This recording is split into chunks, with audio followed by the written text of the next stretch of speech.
Has there been a time in your life when you've been asked to do something new or thrown into a situation where you've had to just get on with things and you've got no idea what you're doing? I'm Helen Luxford, and today we're going to talk about learning cycles and what that means. So that question I just asked you, when you've been thrown in the deep end and you've had to do something, do you recall that time and how you felt about that? So today what we're going to talk about is unconscious and conscious competence. And I'll take you through a 4-step process so that you can understand what you go through when you're learning something new. Let's start with being unconsciously incompetent. What does that mean? So the start of the cycle is we're unconsciously incompetent when we don't know what we don't know. We've never been asked to do something before. It's not on our radar. It's of no interest to us. So unconsciously, we're incompetent because it doesn't really matter. It's not important to us. So we'll pop that down here, unconscious incompetence.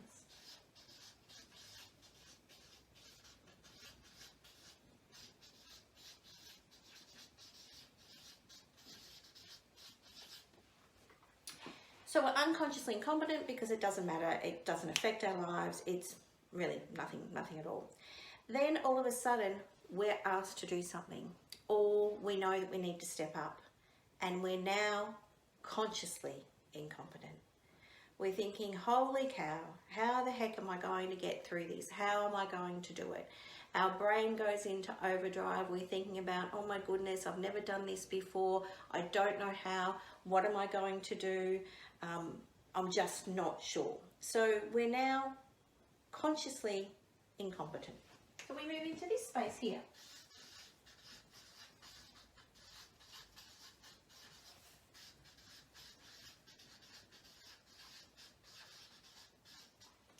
So now that we're consciously incompetent, we're thinking about, how can I learn this new skill? How can I go about learning what I have to do? So we need assistance. We are aware now, so this is an awareness area. So down here, when we're unconsciously incompetent, we're unaware, it doesn't matter, it doesn't affect us. So down here, we're unaware. Up here, now that we're consciously incompetent, we're very aware.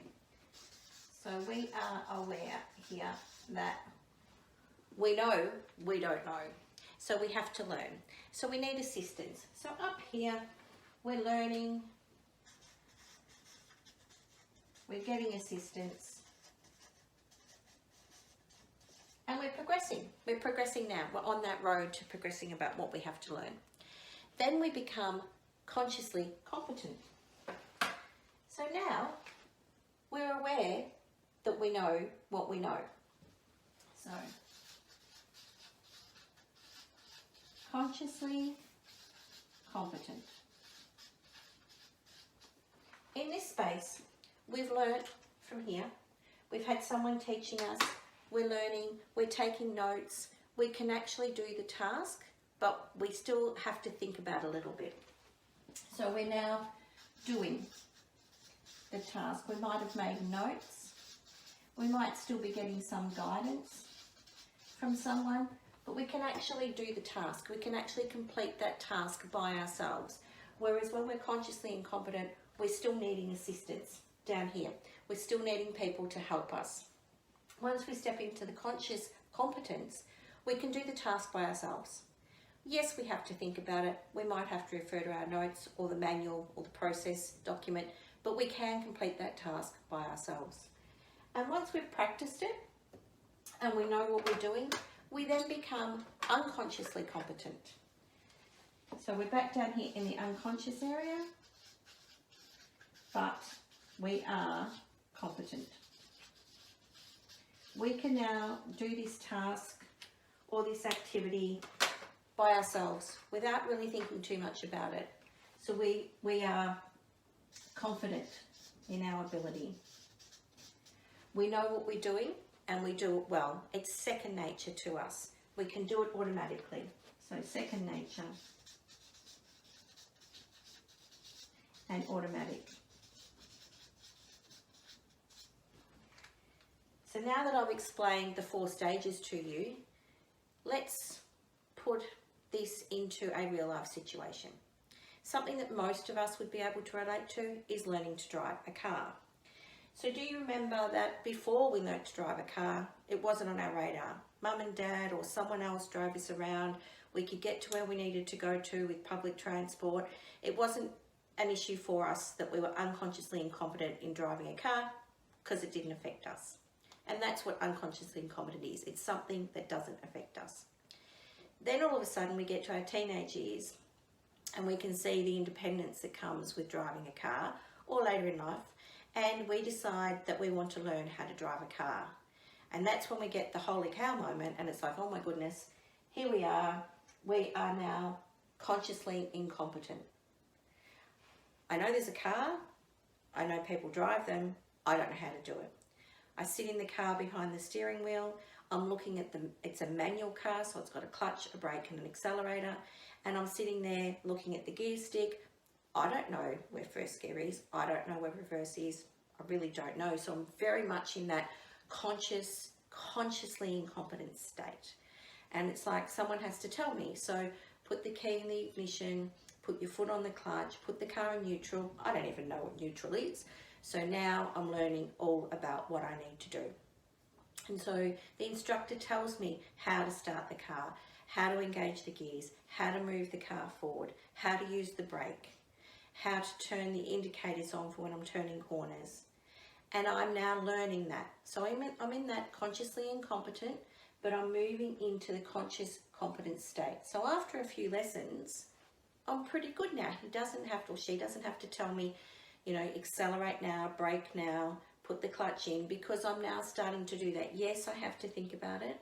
I'm driving, I've got the car in first gear, I release the clutch, I start to move the car forward, I put my foot on the accelerator, I can see an intersection coming up, so I learn to brake, I have to come back down through the gears. I'm thinking about it, but I know how to do it. I have to turn a corner and I have to put the indicator on and I have to brake at the same time and I have to change gears, and there's a lot going on, but I'm doing it by myself, even though the thought process is very much aligned to every movement that I make. Then after I get my license and I've been driving for a little while, I'm unconsciously competent. I just jump in the car and go. I don't even really think about anything anymore. You know, it's just second nature to me. Grab the keys, get in the car, start the car, off I go. And there'll be times where you'll have driven down the highway or driven from point A to point B, and you'll have just got there and you thought, oh, I didn't really notice whether something was happening in that park or that store that I drive past all the time, because you are unconsciously competent. And this is how we learn. This is our learning cycle. We go through the 4 stages when we're learning something new. And we start down here. So we go 1, 2, 3, 4. And we go through the cycle. And we become unconsciously competent in that task. So how does this relate to what we spoke about last time we caught up? We spoke about our learning zone, our comfort zone. So when we're stepping out of our comfort zone, we're going into this consciously incompetent area. And that's the fear zone. When we spoke about the comfort zone, the fear zone, the learning zone, and the growth zone. Where in the fear zone is this consciously incompetent. And this is where all the fears can come up. Do I really want to learn how to drive a car? What if I bunny hop down the road and one of my friends see me and they laugh at me? All of those fears that come up in that fear zone. But as you get more practice, as you push through that fear zone, you move into the consciously competent. That's your learning zone. So when you're in your learning zone, yes, you have to follow processes and you might refer to your notes, whatever it might be, but you are learning and you are growing, you are stretching your comfort zone. And then when you get into that growth zone, you're down here in this unconsciously competent zone. So you are now second nature. You can do this. You can teach others in that growth zone. And what that means is your comfort zone has grown and stretched. So I hope that the explanation from last time around comfort zone, fear zone, learning zone, and growth zone, and how I've applied it to our unconscious incompetence, consciously incompetent, consciously competent, and then unconsciously competent. I hope that that can relate and you understand that it is our nature, it is human nature to go through those areas and those fears and to push through into that learning in order for us to become more rounded individuals and to learn things that inspire us and to learn things that make us happy and that lift us up and that give us joy in our life.